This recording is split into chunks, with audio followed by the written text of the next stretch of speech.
Hi guys, c'est parti pour la review de l'épisode 11 de la saison 9 de The Walking Dead. Et je vais pas vous mentir, j'ai pas été emballée plus que ça. C'est-à-dire que déjà j'avais un petit peu peur par rapport à l'épisode précédent qui était effectivement un petit peu lent, mais c'était intéressant parce qu'on apprenait quand même des choses sur le passé d'Alpha et de Lydia. Mais là en l'occurrence, il s'est pas passé grand chose et en plus on n'apprend pas grand chose de nouveau. Alors des petites choses, mais est-ce que c'est vraiment hyper important pour la suite ?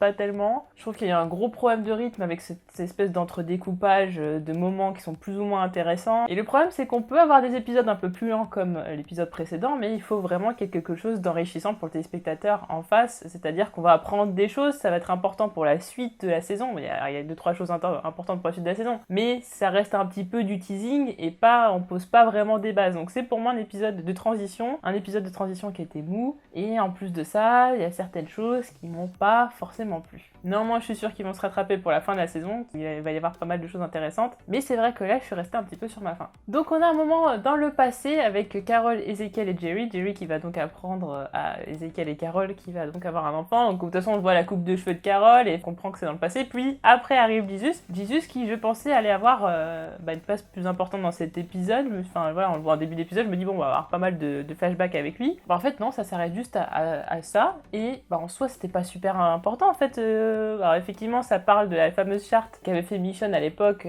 qu'elle devait faire en accord d'ailleurs avec Maggie. Il se trouve qu'ironiquement, Maggie et Michonne finalement n'en voulaient plus, puisqu'il y a eu un gros conflit entre Michonne et Maggie, entre Alexandria et la colline, semble-t-il, mais en tout cas, ça a l'air d'être vachement ciblé sur Michonne et Maggie. Et donc, elles veulent plus de cette charte, et la seule personne qui pourrait effectivement mettre en place cette charte, ça reste Ezekiel, qui est le dernier chef, qui lui est optimiste, qui lui veut rassembler les communautés, donc c'est celui qui serait le plus à même de réaliser cette tâche. Et puis bon, c'est un optimiste, c'est un rêveur, donc on sait qu'il veut forcément le meilleur et qu'il va faire tout pour y arriver. Donc on a revu un petit peu le royaume, mais je suis un peu déçue déjà qu'il se passe très peu de scènes au royaume. Enfin voilà, il y a quelques secondes au royaume et puis après on voit plus le royaume parce que j'aimerais bien un petit peu voir comment ça évolue un petit peu plus et tout ça. On voit pas grand chose, puis en plus bon, ça donne lieu à des scènes... Enfin, je sais pas en fait, ce truc de l'ampoule là, du projecteur, ça m'a fait penser à la bière dans Fear the Walking Dead. Ça reste un truc, voilà, une espèce d'obsession autour duquel va tourner tout l'épisode et dont on se fout un petit peu éperdument. Alors c'est vrai que c'est intéressant parce que on essaie de ramener des choses de l'ancienne civilisation, notamment le cinéma. C'est vrai qu'on a plus grand chose pour se divertir maintenant, hormis les livres, hormis, je sais pas, faire des spectacles ou voilà, les chasser. Il reste plus que des manières de se divertir à l'ancienne et c'est vrai que ramener le cinéma, effectivement, moi j'avais pas pensé au fait qu'il y a des enfants qui sont tellement jeunes qui n'ont même pas connu le cinéma, qui n'ont jamais vu un film de leur vie, donc du coup ça va être extraordinaire. Et je me dis pour les parents, voir les enfants voir ça pour la première fois, ça va être juste génial. Puis en plus ça ramène un petit peu de baume au cœur à tout le monde, ça fait du bien à tout le monde. Et c'est vrai que quelque part je comprends la démarche d'Ezekiel, mais de là à risquer la vie des gens pour avoir cette ampoule, et au final on se dit que Carol va être un petit peu réfractaire, parce qu'elle, à chaque fois qu'il est question de se mettre en danger pour rien, enfin pour rien entre guillemets, ou même pour quelque chose, elle est jamais pour. Ça va être un petit peu celle qui est un peu ronchonne et tout. D'ailleurs elle le dit très bien à Ezekiel, bon pour une fois, je suis de ton côté, entre guillemets, profites-en, parce que d'habitude je suis toujours en train de râler, toujours en train de te contredire. Et là, il lui montre par A plus B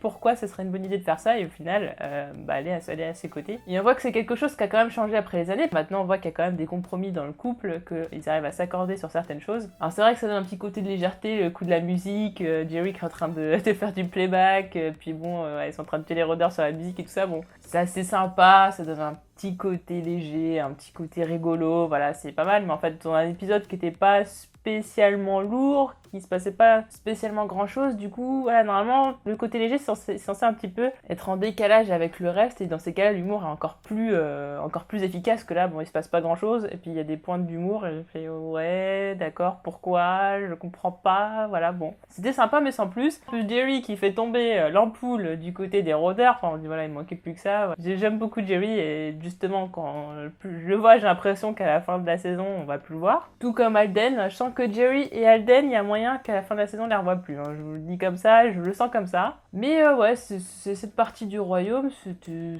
sympa, voilà. Vu que dans le reste des épisodes il se passait pas grand chose, c'était ouais, voilà, ok, c'est bien, on peut passer à autre chose s'il vous plaît. En tout cas, une chose qu'on apprend et qui est assez intéressante, c'est le fait que le royaume ne s'en sort pas, ils ont pas l'air de s'en sortir avec les livres, ils ont pas l'air de s'en sortir avec grand chose, d'où le fait que Carol dise qu'il va peut-être falloir envisager de partir à la colline. Et d'ailleurs, on se rend bien compte que de toute façon, ils ne sont pas au courant que Jesus est mort, puisque Carol veut demander à Jesus l'hospitalité si jamais les choses tournent mal, parce que finalement la foire, c'est peut-être fait aussi en sorte justement de rassembler les communautés et donc de pouvoir faire un peu plus de troc, etc. et donc pouvoir s'en sortir, mais peut-être que ce sera pas suffisant. Et donc pour la première fois, on est en train de comprendre que le royaume est en très grande difficulté et que le royaume pourrait ne plus être. Ce qui explique le dialogue qu'on entend entre Michonne et Siddiq dans le trailer de la deuxième partie de saison 9, où Siddiq est en train de dire qu'est-ce que ça signifie pour Alexandria si jamais le royaume tombe en fait. Donc ça veut dire que Michonne va être au courant de ça, qu'elle va pas vouloir aider, qu'elle va pas vouloir aller encore à la foire, et d'ailleurs de toute façon Carol n'est pas optimiste, mais Ezekiel il croit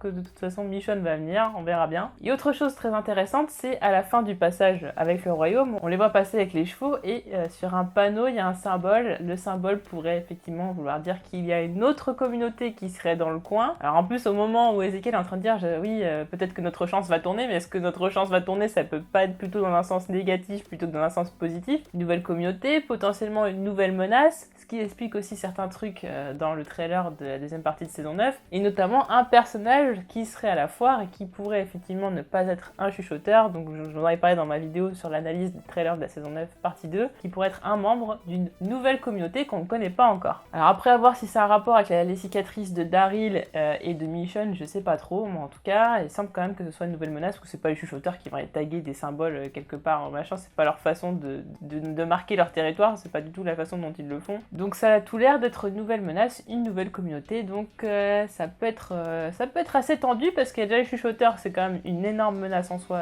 beaucoup plus qu'on a l'impression pour le moment, c'est encore pire que ça. Alors une nouvelle menace, ça va être très compliqué. En tout cas, Angela Kang a dit qu'on aurait la réponse plutôt tôt que tard, donc ça viendra, je pense, d'ici la fin de la saison. Passons à la partie avec Alpha. Alpha, je peux pas en fait, je vais pas vous mentir. Enfin, voilà, j'ai déjà dit à l'épisode précédent, et autant Lydia, ça, au fur et à mesure du temps, j'ai fini par m'y faire, mais autant Alpha, je m'y fais vraiment pas, parce qu'en fait, j'ai tellement gardé une image d'elle marquante, charismatique et tout, que quand je la vois, elle fait psychopathe, comme je disais, elle fait skinhead, elle fait psychopathe, mais elle a pas ce truc-là, elle a pas cette prestance, elle a pas ce charisme qu'a le personnage dans le comics. Alors effectivement, je pense qu'on va beaucoup plus la creuser que dans le comics, notamment il y a des choses qu'on n'a pas vues, le coup du bébé par exemple, bon ça c'est quelque chose pour montrer encore plus dans la série qu'elle est cruelle, parce que autant dans le comics voilà, il se passe certaines choses et tout, donc du coup on le comprend, mais là on veut vraiment nous montrer des choses qui sont assez terribles. Et effectivement le fait qu'elle tue son mari, qu'elle soit prête à demander à l'un de ses membres d'abandonner son bébé pour se faire dévorer par les rôdeurs, puis cette tarte sa fille dès qu'elle arrive, enfin déjà elle la bat, enfin voilà, c'est un délire quand même, mais je sais pas, j'aime pas sa façon de parler, j'aime pas sa prestance, la seule chose que j'aime, c'est effectivement son côté cruel et tout ça, et le fait qu'on en rajoute plus dans la série limite qu'il y en a dans le comics. Mais voilà, ça passe pas. Je laisse le bénéfice du doute pour la suite, peut-être que ça va venir, mais je pense qu'à mon avis, Beta va être un personnage que je vais beaucoup plus apprécier en tant que méchant qu'Alpha. Daryl au départ ne veut pas laisser Lydia parce qu'il sait très bien ce qui va lui arriver, et notamment, j'en parlais déjà dans la review précédente, et c'est là où j'ai l'impression que je vais me répéter, parce qu'au final, il se passe pas grand chose de plus dans cet épisode qui s'en passe à l'épisode d'avant, donc limite, je peux quasiment faire la même review copier-coller. Effectivement, le fait que Daryl ne veuille pas au début laisser partir Lydia, par un enfant battu, lui-même a été battu, donc ouais, ils ont quand même un sacré point commun. D'ailleurs, même Henry va mettre le doigt dessus par la suite, essayant de comprendre mais pourquoi finalement il a laissé partir alors qu'ils ont vécu la même chose et qu'il sait très bien ce qui va lui arriver. Finalement, il s'avère qu'il n'aura pas le choix de faire un échange puisque Luke et Alden sont donc la monnaie d'échange. Alors, petit moment de frayeur, Henry s'en va avec Lydia. Je me suis dit, ils vont pas nous faire le coup ils partent vraiment et ils arrivent à se barrer, et puis dans ces cas, ça va être le gros bololo à la colline, mais si ça pourrait, et ça aurait pu être intéressant, mais en fait, non, ils vont vite les retrouver. Lyd va faire un petit dialogue à deux balles, puis c'est parti, Lydia va se rendre, et puis voilà, tout se passe. Le problème qu'il y avait s'est réglé très rapidement, comme ça. Ok, d'accord, très bien. On avait déjà parlé du fait que Lydia n'allait pas comprendre pourquoi sa mère venait la chercher, comme je disais, le fait de venir chercher son proche ou quoi, c'est pas du tout dans les principes des chuchoteurs, comme je disais justement, quand quelqu'un disparaît ou quelqu'un meurt, en général, on continue notre vie, puis voilà, on essaie d'oublier la personne, et ça se passe comme ça, et en l'occurrence, le fait qu'Alpha revienne chercher sa fille, c'est contre les principes des chuchoteurs qui n'accordent pas vraiment de valeur aux gens, enfin voilà, ils sont sont là, ils sont pas là, très bien. Enfin, soit ils sont forts et ils restent en vie, soit ils sont faibles et ils meurent. Et puis voilà, c'est comme ça, c'est la vie. Et là, non, elle vient chercher sa fille. Du coup, Lydia est en train de se dire, mais finalement, peut-être que ma mère m'aime, peut-être que je lui manque, peut-être qu'elle veut se faire pardonner. Et Henry a bien compris que ce genre de personne, de toute façon, ne changerait jamais. Et encore moins rabaisserait son ego pour justement s'excuser auprès de sa fille en ayant des principes complètement bizarres et complètement de psychopathe. Et c'est là où c'est intéressant la relation entre Lydia et Alpha, c'est qu'effectivement, Lydia aime sa mère malgré tout, c'est-à-dire qu'elle la bat et tout ça, mais ça reste quand même sa mère. Et Alpha, effectivement, déroge au principe des chuchoteurs, parce que, entre guillemets, quand même, elle aime quand même un minimum sa fille. Enfin, c'est un amour malsain, etc. C'est plutôt, je pense, une obsession que de l'amour. C'est un tout petit amour, je sais pas. En tout cas, c'est sa chose, et elle veut donc la récupérer. Et donc, si on connaît pas les chuchoteurs, on pourrait s'attendre à ce que Alpha soit très contente de récupérer sa fille. Bon, elle esquisse un sourire, et à peine Lydia est revenue et dit maman, parce que c'est quand même instinctif de dire maman. Donc, c'est revenu instinctivement, et à sa mère la tarte, parce que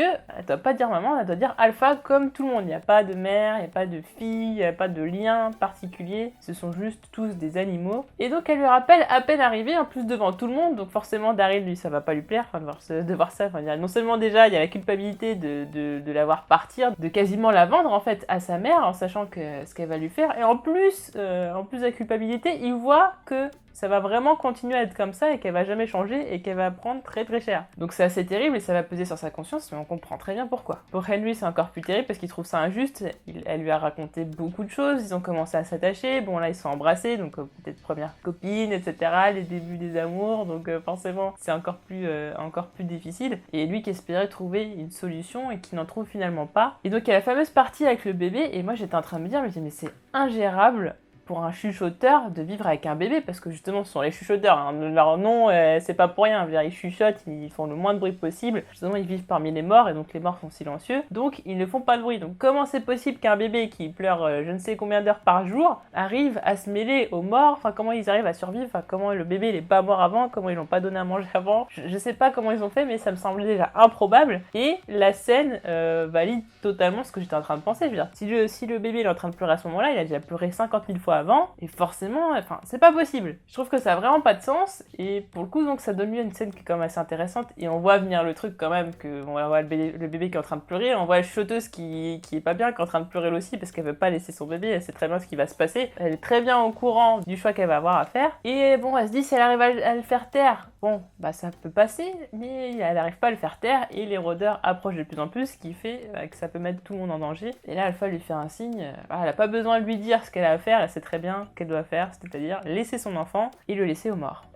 Alpha a même pas une once de compassion sur le moment en disant mais enfin je vais lui demander quelque chose de terrible ou quoi, enfin voilà, elle lui fait un petit signe limite avec un sourire narquois, bon bah tu sais ce que t'as à faire, fais-le, merci, au revoir, on passe à autre chose. Néanmoins elle a laissé le bébé se faire enlever par les membres de la colline et notamment par Connie, parce que je me demandais, mais je dis mais qu'est-ce que Connie elle fait dans le maïs et tout, enfin c'est quoi le délire, à quoi ça sert, j'ai pas trop compris, au final c'était pour récupérer le bébé, ok. Bon, encore une intrigue bizarre, j'ai pas trop compris le délire. Au final je pensais que ce bébé il allait avoir une importance ou appartenir à quelqu'un de très important, au final il va revenir à Earl et à Tammy.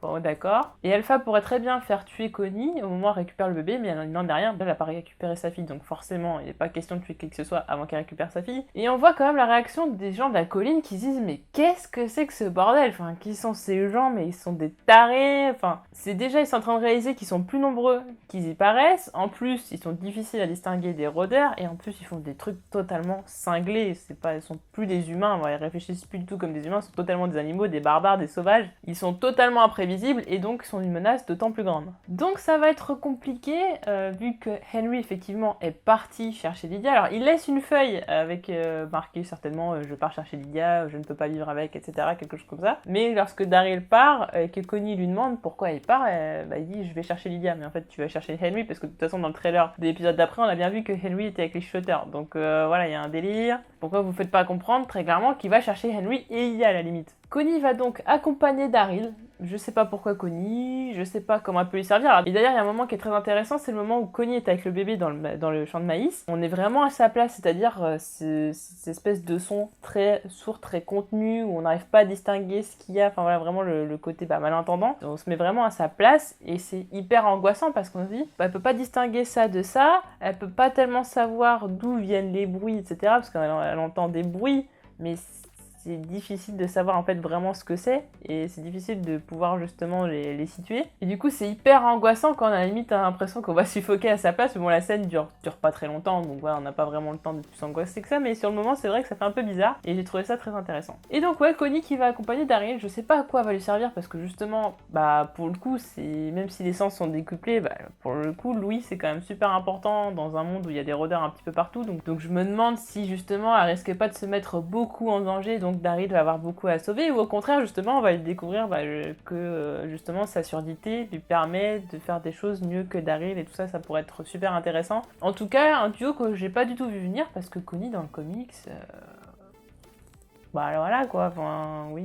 Donc je trouve ça cool qu'on essaye de mettre en avant le groupe de Magna et notamment les personnages individuellement. Puis qui plus est, mettre en avant un personnage qui est malentendant, je trouve que c'est un beau message et ça peut donner lieu à des situations qui vont être assez originales. Qu'on va avoir un début d'amourette et tout. Je suis même étonnée que Daryl ait accepté que Connie vienne avec lui. Donc je sais pas ce que ça va donner. Voilà, le trio Connie, Daryl et Doug. Et j'espère que ça va vraiment valoir le coup.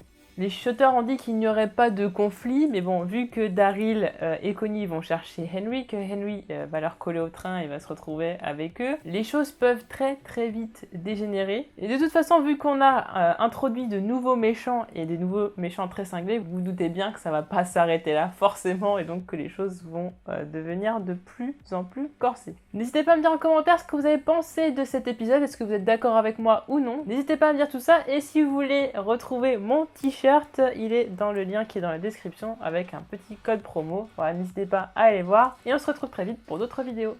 Salut!